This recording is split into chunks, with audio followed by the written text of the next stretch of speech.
श्री शिवाय नमस्तुभ्यम. अध्यात्म चॅनलमध्ये आपल्या सर्वांचं स्वागत आहे. श्री शिव महापुराण विद्येश्वर संहितेतील आजचा अध्याय 12वा. या अध्यायामध्ये मोक्ष देणारे पुण्यक्षेत्रांचं वर्णन केलेलं आहे. विशिष्ट काळातील विशिष्ट तीर्थस्नान केल्याने पुण्यफलाचे वर्णन या अध्याय 12मध्ये केलेले आहे. आवडलं तर नक्की लाईक शेअर करा. चॅनलवर नवीन असाल तर प्लीज सबस्क्राईब करा. श्री गणेशाय नमः. सूत म्हणाले, ऋषीजन हो, तुम्ही सर्वजण विद्वान आणि बुद्धिमान आहात. मी तुम्हाला मोक्ष देणाऱ्या शिवक्षेत्रांची माहिती आणि महती वर्णन करून सांगतो. ती लक्षपूर्वक ऐका. पर्वत, वनप्रदेश, घोर अरण्ये आणि विस्तृत जलाशयांनी व्याप्त असलेली ही पृथ्वी 50 कोटी योजने विस्ताराची आहे.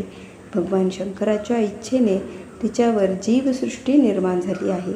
त्या सर्वांना धारण करून पृथ्वी त्यांचे पालनपोषण करते. तिच्यावर विभिन्न स्थानी वसलेल्या मनुष्य आदी जीवमात्रांचा उद्धार व्हावा, त्यांना मोक्ष मिळावा या हेतूने महादेवांनी अनेक पुण्यपावन शिवक्षेत्रे निर्माण केली आहेत. काही ठिकाणी ऋषी आणि देवतांनी वास्तव्य केल्यामुळे त्या स्थानांना तीर्थत्व प्राप्त झाले आहे. लोककल्याणार्थ काही स्वयंभू क्षेत्रेही निर्माण झाली आहेत. मनुष्याने या सर्व पुण्यक्षेत्रांबद्दल आदरभाव ठेवावा. भक्तिभावाने तेथे जावे. तेथील तीर्थांमध्ये स्नान करावे, दानधर्म करावा, देवतांचे दर्शन घ्यावे आणि जप अनुष्ठान आदी सत्कर्मे करावी. जो असे करत नाही तो दोषीच होय. त्या मूढाला दारिद्र्य आणि व्याधी संत्रस्त करतात. जो मनुष्य भारतवर्षात मरण पावतो त्याला तीर्थयात्रांच्या पुण्यप्रभावाने पुन्हा मनुष्य जन्मच मिळतो. पुण्यक्षेत्रांच्या संदर्भात महत्त्वाची म्हणजे तेथे यत्किंचितही जरी पापकर्मे केली वा दूषित आचरण घडले तर त्यांचे फार भयावह परिणाम होतात. म्हणून पुण्यक्षेत्री निवास करताना सूक्ष्मात सूक्ष्मही पापकर्म घडणार नाही याची प्रत्येकाने काळजी घ्यावी. ते सर्वांच्या हिताचे असते. आणि सतलज या दोन्ही नद्यांच्या किनाऱ्यावरील प्रदेशात अनेक पुण्यक्षेत्रे आहेत. सरस्वती नदी परमपवित्र आहे. तिचे 60 प्रवाह आहेत. या नद्यांच्या तटांवर वास केल्याने मनुष्याला शिवपद प्राप्त होते. शतधारांच्या रूपाने वाहणारी पुण्यसरिता गंगा हिमालयात उगम पावते. तिच्या तीरावर काशी, प्रयागादी अनेक पावन क्षेत्रे वसली आहेत. सूर्याने मकर राशीत प्रवेश केल्यानंतर तिच्या किनाऱ्यावरील भूप्रदेश पूर्वीपेक्षा अधिक प्रशस्त आणि पुण्यदायक होतो. सोनभद्र नदीचे 10 प्रवाह आहेत. गुरुने मकर राशीत प्रवेश केल्यानंतर तिचा तटवर्ती भूभाग अत्यंत पवित्र आणि अभीष्ट फलदायी होतो. त्या पर्वणी काळी तेथे स्नान आणि उपोषणादी सत्कर्मे केल्याने मनुष्याला विनायकाचे पद प्राप्त होते. महापदी नर्मदा 24 प्रवाहांनी युक्त आहे. तिच्या पुण्य जलात स्नान केल्याने, तिच्या तीरावर निवास केल्याने मनुष्याला वैष्णव पदाची प्राप्ती होते. तमसा नदीचे 12 तर रेवा नदीचे 10 प्रवाह आहेत. पुण्यमय गोदावरीचे 21 प्रवाह आहेत. या नदीत स्नान केल्याने गोहत्या, ब्रह्महत्या अशी महापातके नष्ट होतात. मनुष्याला रुद्रलोक प्राप्त होतो. कृष्णवेणी नदीचे 18 प्रवाह आहेत. ती पापनाशिनी म्हणून प्रख्यात आहे. तिच्यामध्ये स्नान केल्याने विष्णुलोकी गती मिळते. तुंगभद्रेचे 10 प्रवाह आहेत. ती ब्रह्मलोक देणारी आहे. सुवर्णमुखरी नदी 9 प्रवाहांची असून महापवित्र आहे. ब्रह्मलोकातून च्युत होऊन भूलोकी येणारे श्रेष्ठ जीव हिच्याच तीरावरील पुण्यभूमीत जन्म घेतात. सरस्वती नदी, पंपा सरोवर, कन्याकुमारी ही सर्व महान पुण्यतीर्थे आहेत. त्यांच्या तीरावर निवास केल्याने इंद्रलोकी गती मिळते. सह्याद्री पर्वतातून निघालेली महानदी कावेरी मूर्तिमंत पुण्यस्वरूप आहे. तिचे 27 प्रवाह असून ती अभीष्ट वस्तू देऊन कल्याण करणारी आहे. तिच्या तीरावरील शिवक्षेत्री निवास केल्याने इष्टफल प्राप्ती होते. मरणोत्तर शिवलोकी गती मिळते. तिच्या पवित्र किनाऱ्यावर वास्तव्य केल्याने ब्रह्मदेव आणि विष्णूचे पद प्राप्त होते. नैमिषा अरण्यात आणि बद्रिकाश्रम ही दोन्ही महाक्षेत्रे तपव्यांना अतिशय प्रिय आहेत. सूर्य आणि गुरु मेष राशीत असताना तेथे स्नान पूजनादी सत्कर्म केल्याने पुण्यवृद्धी होऊन ब्रह्मलोकाची प्राप्ती होत असते. सिंह आणि कर्क राशीतील सूर्य संक्रमण समयी सिंधू नदीत स्नान करून पूजन तपश्चर्यादी सत्कृत्ये केल्याने ब्रह्मलोकी गती मिळते. या समयी केदार क्षेत्री तीर्थप्राशन केल्याने आणि तेथील तीर्थात स्नान केल्याने ज्ञानवृद्धी होते.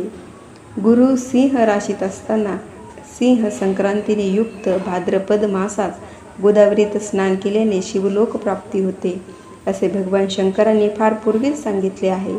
सूर्य आणि गुरु कन्या राशीत असताना यमुना आणि शोणभद्रा नदीत स्नान केल्याने धर्मराजाच्या आणि गणेशाच्या लोकात महान सौख्यदायक भोग प्राप्त होतात.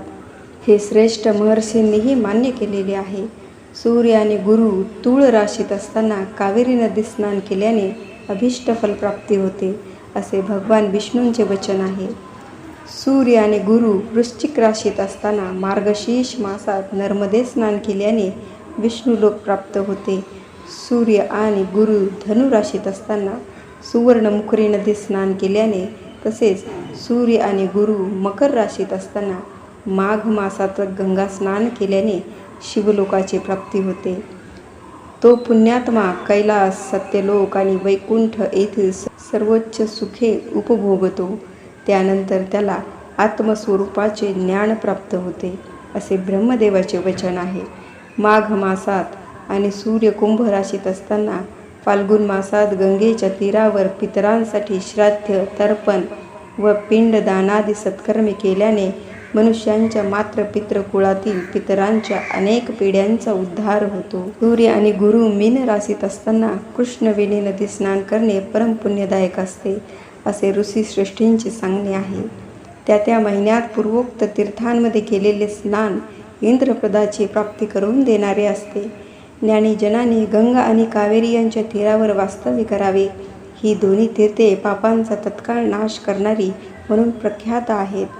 रुद्र लोकांची प्राप्ती करून देणारी अनेक तीर्थक्षेत्रे आहेत. ताम्रपर्णी आणि वेगवती या दोन्ही नद्या ब्रह्मलोकाची प्राप्ती करून देणाऱ्या आहेत. त्यांच्या दोन्ही तीरांवर स्वर्गदायक अशी अनेक क्षेत्रे आहेत.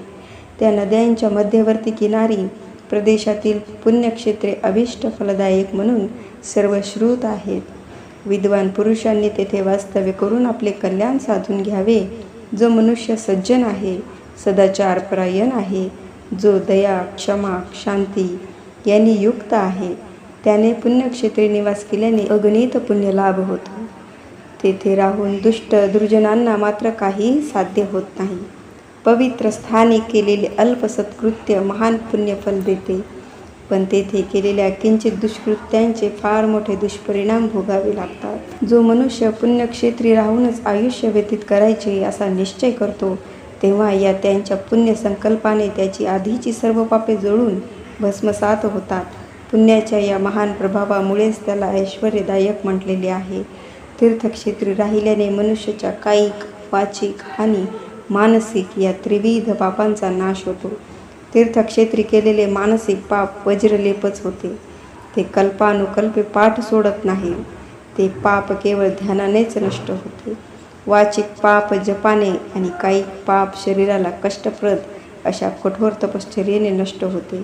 म्हणून ज्या मनुष्याला तीर्थक्षेत्री राहून शांती, सौख्य प्राप्त व्हावे अशी अपेक्षा आहे, त्याने त्या ठिकाणी पाप निर्मुक्त राहावे आणि देवतांची पूजा करावी आणि ब्राह्मणांना यथाशक्ती दान द्यावे.